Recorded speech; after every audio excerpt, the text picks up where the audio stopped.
Welcome to 5 Dubs by MDDC Press. I'm your host, Rebecca Snyder, the Executive Director of the Maryland, Delaware, and D.C. Press Association, which represents news media in our region. 5 Dubs focuses on the who, what, when, where, and why of local news media. We'll talk with the journalists about the stories behind the news. You can find more information about our guests in the show notes or on our website, www.5-dubs.com. Welcome. Today we are here with Chris Flood of the Cape Gazette, which is in, help me, Chris, I always get it confused, Lewis or Lewes? Lewis. In Lewis, Delaware. Thank you. I always feel like such an outsider when I even have that problem. So thank you for coming here today. Sure. We're talking about your best of show features video. Yep. So for those listeners that aren't aware, MDDC has a contest that showcases the best journalism in our region. We do that every year, and it's always a look back. So for instance, our contest that people enter in January of 2023 is a look back to the work done in 2022. So Chris is going to tell us a little bit about his magic making features video about Mike Mixon, who has actually a really interesting story. Yeah. So tell us how that video came about. Well, basically, it's as simple as so the Cape Gazette got sold about at the very beginning of 2022.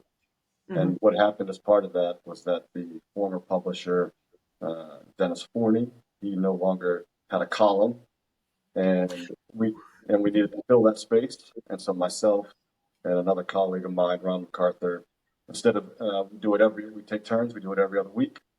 And pretty early into like a month and a half into myself doing my new column, it was near baseball season, and this Mike Mixon owns a keyboard / organ retail store on Route 1, and I drive by, and he has a big billboard that different things they have for sale and whatnot. And one of the signs that rotates on that billboard was saying that he was a former Major League Baseball organ player. And so I just, it was kind of near baseball season, and I reached out to him to see if he would be willing to talk about his life as a previous experience being a Major League Baseball organ player. And he was, and we set up the interview and conducted the interview, and kind of went from there, I guess. So the short of it, yeah.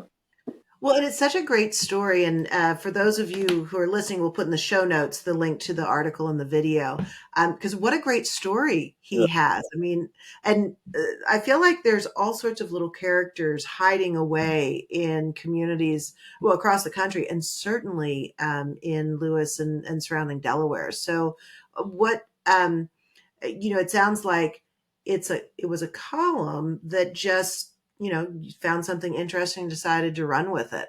Yeah. And that video, when we were prepping for this, you were like, oh, that video was kind of like a throwaway video. So can you tell us a little bit about like, what makes a good video that can obviously have such an impact? I mean, it's a competitive category, sure. Features video. What was the magic behind that? Well, I mean, I went into the interview with the intention of asking him to take me out to the ball game. Because, like, if you're going to be a Major League Baseball organist, then you can't. And you got to be. That's got to be number one on the repertoire of a Major League Baseball organist. And so I was just like, I went there totally with the intention of doing it, of knowing him. But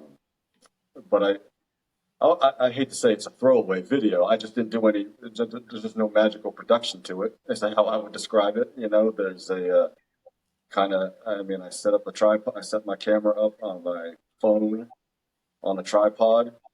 We gave it one try, didn't like it.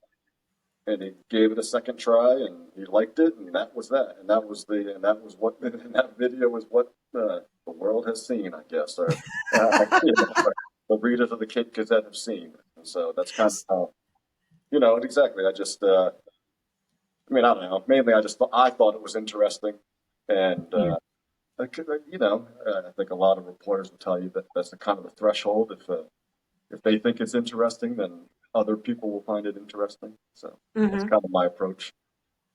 Well, and I also feel like, this isn't the first video that you've shot. I feel like I know that you are like an everyman around Cape Gazette because you also handle circulation. Correct.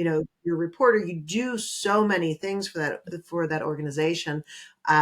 So photographer and videographer in the other duties as assigned. How does all that play out? Um, well, definitely photography. I mean, I have to do that. The video part is really just how it boils down to, if I think it's going to be interesting, it's not always easy to do video and photography and take notes as a journalist. It's a That's lot. one of the things that some other news organizations have. Like they'll have obviously photographers doing their thing, and then the journalists are there doing their thing. And Mhm. but with the Cape Gazette, we kind of have to do it all a little bit, and depending on the topic, you know, I mean, I could be better at doing video, but you know, I don't know. We could all be better at doing something, Yeah, Chris. When right. you are an award-winning videographer now, so I guess I rock it. am. I guess I am, right? Well, tell us a little bit about Cape Gazette because, longtime publisher Dennis Forney sold the business after, gosh, it's probably like 20 or 30 years. It was a long time Yeah. he was there. So Well, tell us sort of what you cover and what things are like. Dennis Forney was the publisher.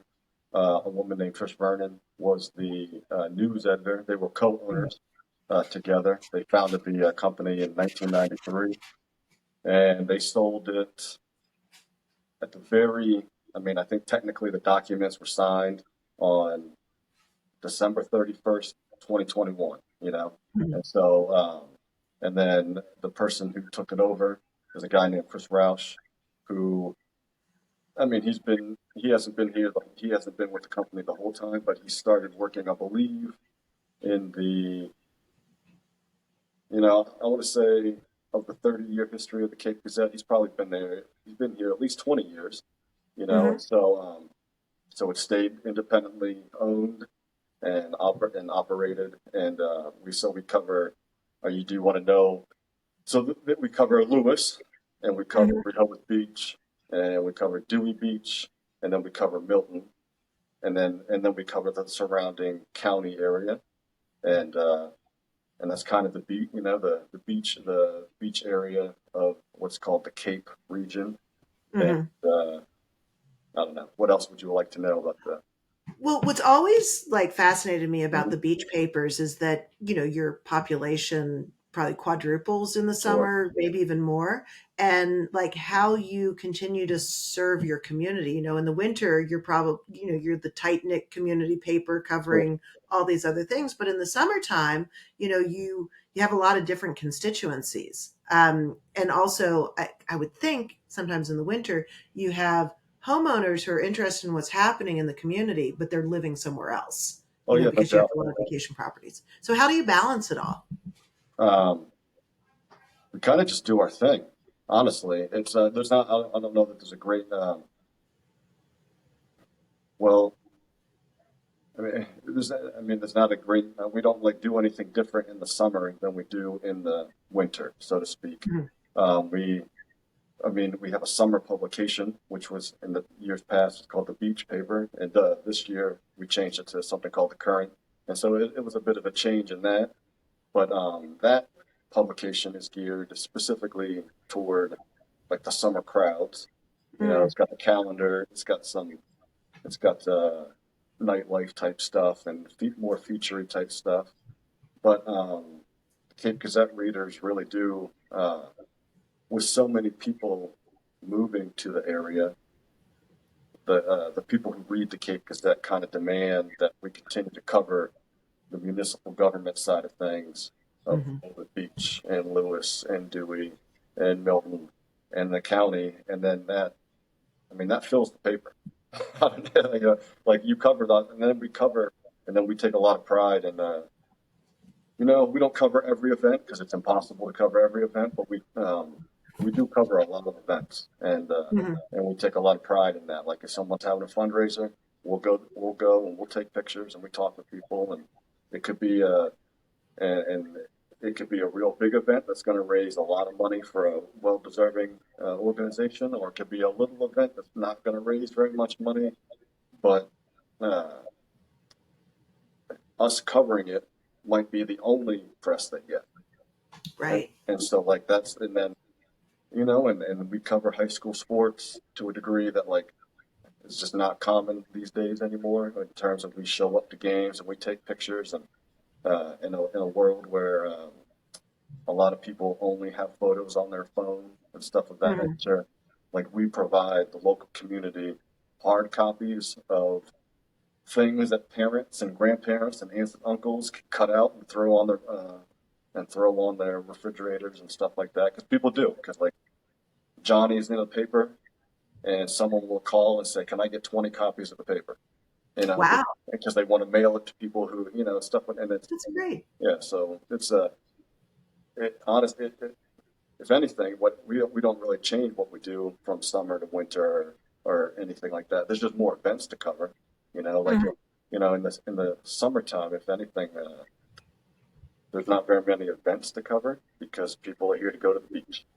you Got know, it. Okay. so like that's Right. what they're here for. That is the event. Yeah, exactly, and then coming starting the weekend after Labor Day through Mhm. Christmas, there will be large events to cover every weekend. So like my wife doesn't like the fall because I work a lot of weekends and nights. It sounds like you're working, that you're running everywhere in the fall. Yeah. But I'm interested how, like that model, and it's a very deliberate choice that you all are covering your community the way you do. Um, how does that affect your community? Like, do you feel like that's a community building, like for the publication, it makes a lot of sense, to do what you're doing. But what are the effects on the community? Are there any to have such a publication that's so focused on the activities? Oh yeah, no doubt. I mean, from covering just like a municipal meeting, Hmm. we've recently hired a new reporter, and he had experience in other media outlets, and um, almost immediately he started talking about how it's not weird. It's just it's interesting to be at a meeting. And no matter, I mean, you go to a meeting and it's, I read in the Cape Gazette or I saw on the Cape Gazette website, or it's like, so like it really does connect a lot of people. Like that's how a lot of people are getting that information. I mean, it really speaks to the whole importance of local media, local news publications, and all that stuff, of course, that we all have read about. Uh, and I mean, we just today, we had a guy come in and ask one of my colleagues, there was a picture that ran in the paper 4 months ago, and I just cannot find it anywhere. And then, but like she was able to find it, and we helped them out, and it totally helped. Grateful for that, and because I mean, we just are in many ways we're not. I mean, we do connect a lot of people in a lot of ways. So Hmm. In a really material way. I mean, now that should be, I can't wait to see if that picture ends up in the contest next year. Because if it's staying with someone for 4 months, that must be some it kind was of picture. it was a what it was an old photo Oh, neat. that someone ran as part of one of their columns, and it was an old photo of guys who are now in their 70s, back when they were lifeguards in their like 20s, Oh, and how fun. yeah, and so like the guy came in and he wasn't even one of the guys in the photo. He just thought it was interesting and wanted to give it to one of the guys in the photo as like a present or something like that, and so I mean that type of stuff happens all the time with us at the Cape Gazette, honestly. Yeah. That's great to hear. But, Now, Did you ever see yourself as a columnist? Because you've been a reporter for a really long time, and you've done a lot of things. But Yeah, definitely. has it been like a an interesting mix to go to the column side? Um, so I guess when I was working for my parents up in Maine, I had a column. As much as anything, uh, I would say no. All right, so it's But, not a huge deal. All right. but um, when the paper when the paper was sold and Dennis no longer wanted to have his column, uh, Hmm. I just think it's especially for a local community paper, having a local community voice. I mean, it's just an important part of it. It's just a so. Uh, I was one of the few reporters willing to take the role on, and so my other colleague Ron MacArthur did, and Hmm. that's why we split it up, and that's how it. And so, as much as anything, I think it's in a newspaper like the Cape Gazette, it's having the local columnist is like it's in my mind anyway. It's just part of the paper, and not having that would have been a huge hole. And I'm not like I don't I'm not. Uh, I have not taken Dennis's voice, in terms of like he had his own voice and his own following and all that stuff, and they continue to be difficult shoes to fill, because like, Sure. but because he was so entrenched within the local community, but I just it wasn't what I set out to do, but I thought it's an important part of the what the Cape Gazette offers, I think, and Sure. it gives me the opportunity to because I still have reporting duties. I still cover Rehoboth Beach municipal stuff, and I still have events to cover. My column allows me to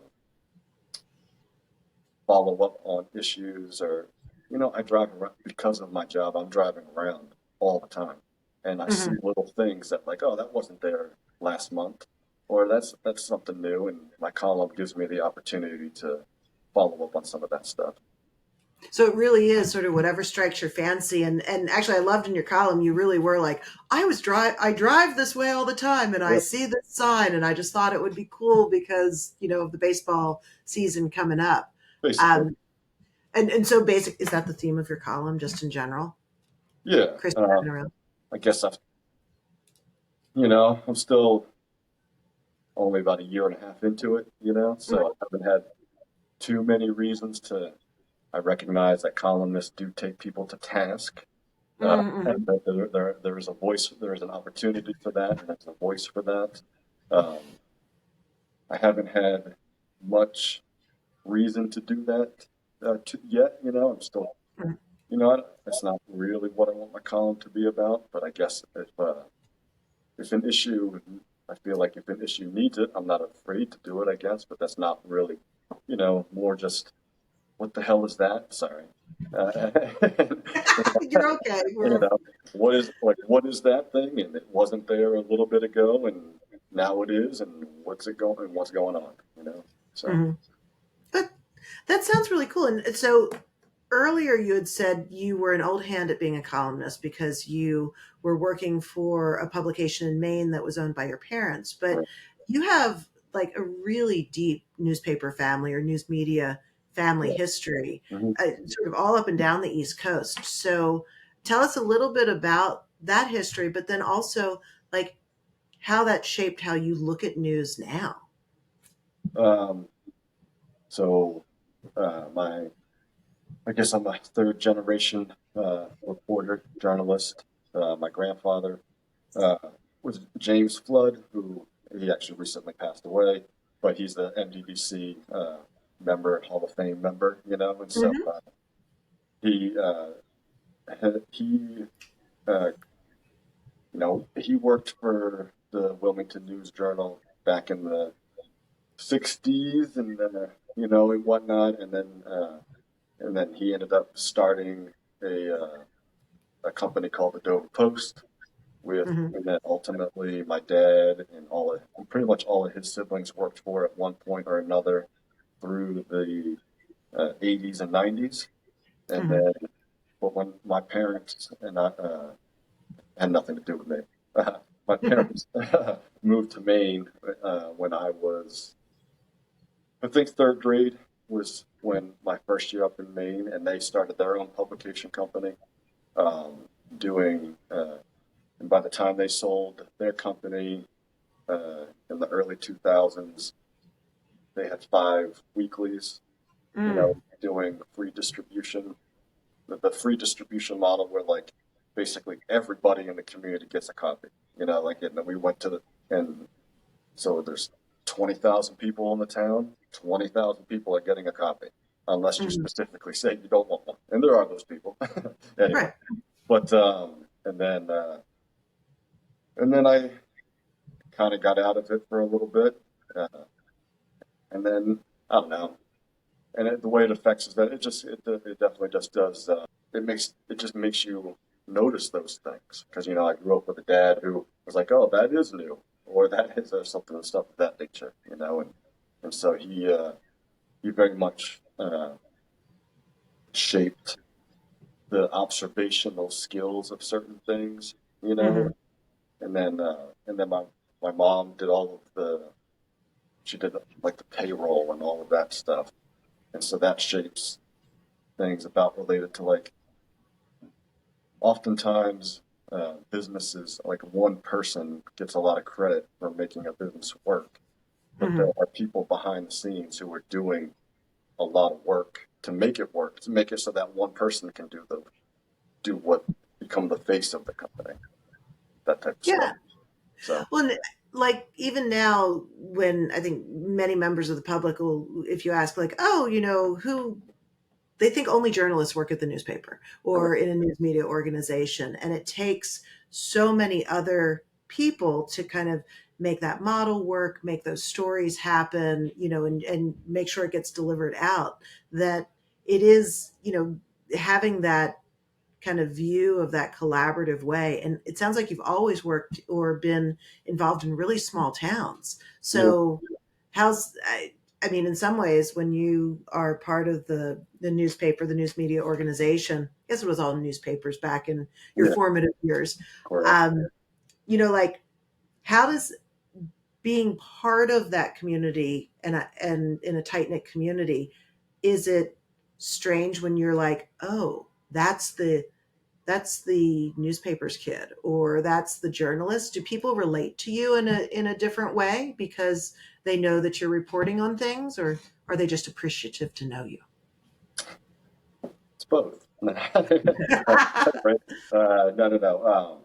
People are definitely aware that I mean, they know who I am. It is what it is, and like I'm used to it because I grew up in it.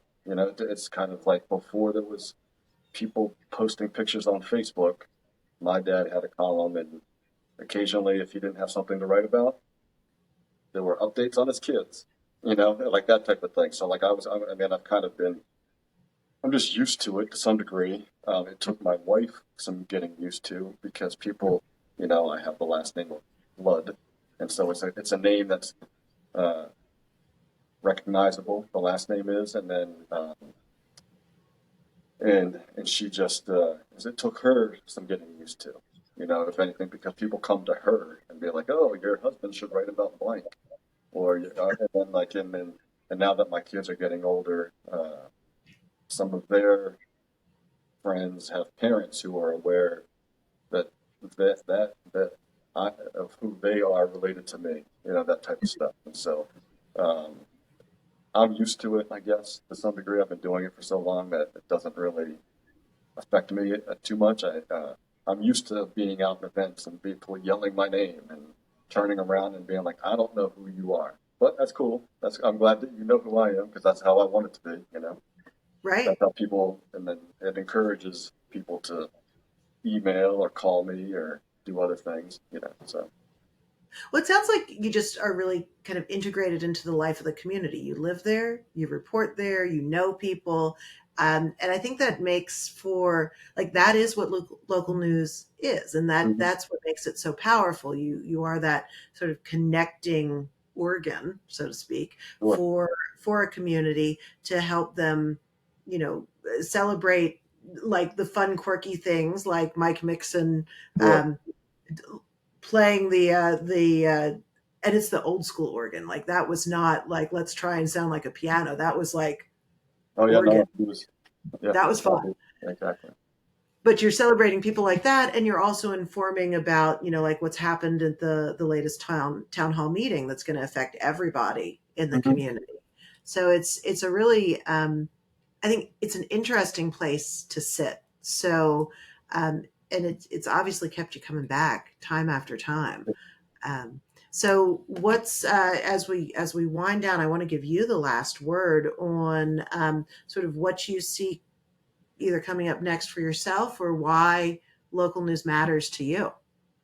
Oh, well, I mean, it's easy for me to say why local news matters. I mean, you're gonna, as a third generation, as a person who this is, I mean, it matters. I mean, it matters because it matters. I don't know. You know what I mean? Like people, when you read about the news deserts and things of that nature, uh, that stuff is real, I think, and Hmm.